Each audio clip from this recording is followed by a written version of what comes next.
So with Illumination's Despicable Me in full marketing swing, what with the movie coming out in just a couple months' time now, naturally another trailer has dropped for Despicable Me 4. I'll never quite understand why it came out on a Tuesday afternoon. I mean, I guess it's after school for the kids in the UK, but that doesn't apply to those in America. I don't know what's going on. It's week 1 of May. I guess that's the best justification I could come up with. Even still, with another trailer coming out, I'm actually starting to notice a little bit of an interesting marketing trend with this series. I think it's fair to say that the Minions and Despicable Me franchise as a whole has been getting more and more popular over the years. I mean, their latest rendition with Minions 2 breached over $1 billion, you know? They're clearly on the rise.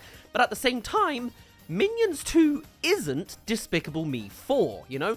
This franchise has managed to split itself on a timeline front, one with Gru as the up front and center protagonist, and then a whole separate one, a spin-off prequel that is the Minions as the protagonist, which is clearly what the kids are all here for. And I think Illumination are going through a little bit of a tumultuous time trying to work out how to capitalize correctly, as I think Minions is getting more popular than Despicable Me itself. Now, we covered already a little bit of an analysis and the production details behind this movie for the initial trailer release, but in it as well, I was talking about how the ensemble cast of Despicable Me 4 is just bloating more and more. Beyond Gru and his scientist and all the minions, now you've got the 3 children, a new baby, and a wife, a neighbor teenage girl, and then all sorts of villainous characters with an evil grandma, the main antagonist of this movie. We've seen the antagonist has a sidekick. We've got our guy on the inside, spy, boss, communicative guy who's there. Not to mention, some of the minions have names, and now we've got a whole new batch of 5 new super important minions, the Mega Minions, beyond just the 3 from the first Minions movie. You know what I'm saying? There are so many characters bloating together, especially in the Despicable Me format, that I can understand why there's such a better reception from the original spin-off prequel Minions franchise instead. And I think that shows in the marketing here, as though the original Trailer 1 trailer was all about Gru and his new child and doing some sort of heist with a grandma with a few snippets of other things going on. This new trailer is so very Minions focused, you know? Now suddenly we see the Minions in their offices where they did the AI previously, as well as the actual plotline for the Minions, I guess, B plot of this movie. Maybe it's going to be the A plot with the way popularity works. And that as well is a very interesting direction, I must say. Obviously, these trailers already have all sorts of pop culture music put in there to just entertain an easy audience. We have Thunderstruck. Of course we do. But also now, Minions, after 3 mainline movies and 2 prequel ones and like 30 odd shorts, are now coming in to do a superhero parody. In 2024, which is a little odd if you ask me. I don't think it's too much of an unpopular opinion to say that the superhero popular era of the movie industry is kind of fading, you know? It kind of died with Endgame. There is a massive trend of Marvel fatigue, and doing another superhero plot just with the most popular IP of the animated world right now, it seems a little late, you know? I mean, maybe you can blame it on COVID delaying things a whole chunk, but that only really delayed Minions too. Still, it looks interesting. Now you've got 5 upfront minions getting the Captain America treatment to then become the Thing from Fantastic Four, Cyclops from X-Men, Superman from Superman, and Long Bean. And to be fair, I'm still quite confident about this thing.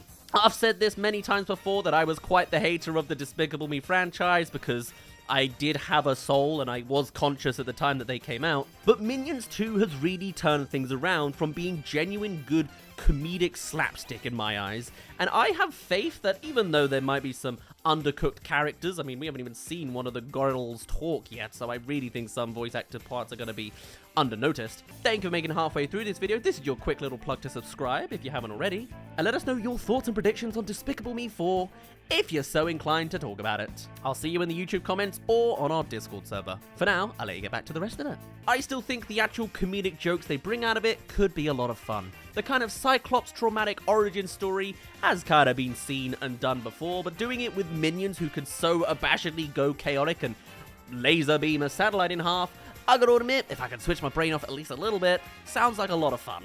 Whilst at the same time, it's not going to completely overbear the Minions world, considering we still get more classical things like beating a minion with a pool noodle and stuffing one in a vending machine.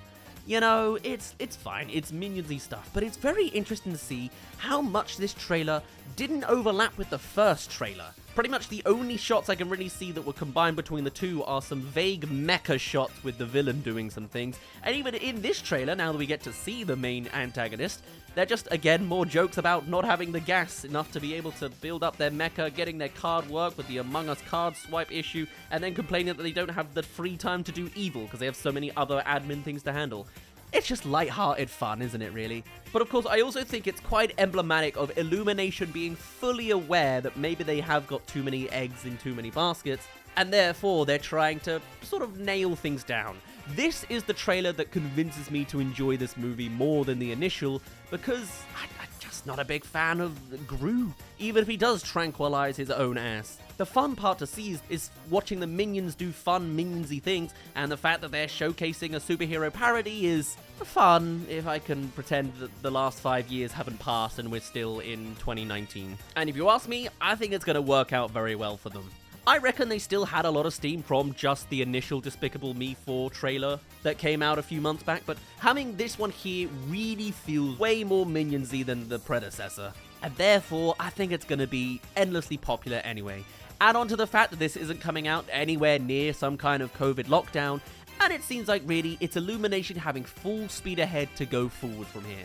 After, again, as well, $1 billion from their Mario project, I think it is just easy sailing from here, doing what they can, doing everything well, having a pretty decent story that, though could be over-bloated, is fine, but advertising it in such a way that it leans more to the more easy, streamlined Minions approach makes a lot of sense for what is essentially Minion 6, you know? It's funny, I had a bingo card in mind for all sorts of trailers I was expecting this week, such as the likes of Sausage Party 2, that's on my brain. It's somewhere, and other things like Thelma the Unicorn and probably another Garfield something or other. But Despicable Me 4 was not on that list. This movie comes out July 5th. It's not even 2 months exactly. I guess that was a Sunday and that's why they didn't, but then why not? I don't know, man. I still haven't fully worked out when a trailer is meant to drop, but 2 months in advance was not what I was necessarily expecting.